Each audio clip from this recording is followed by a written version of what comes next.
Kambi naman po tayo sa balitang sports sa basketball. Humingi ng paumanhin ang ilang miyembro ng Gilas Pilipinas National Team sa kanilang pagdating sa bansa matapos mag-uwi ng talunin ng China sa finals ng FIBA Asia Men's Championship.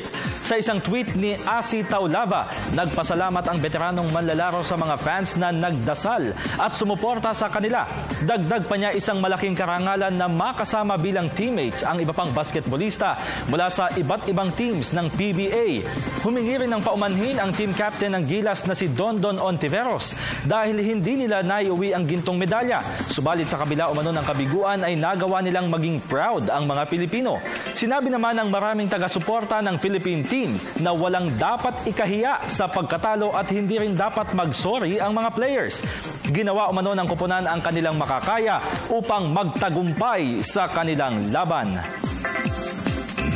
Lipat naman tayo sa boxing. Inihayag ni boxing promoter Bob Arum na hindi siya interesado kay Victor Postol na susunod na makakalaban ni pambansang kamao Manny Pacquiao. Para kay Arum, si Amir Khan na may record na 31 wins at 3 ang gusto niyang makalaban ni Pacman.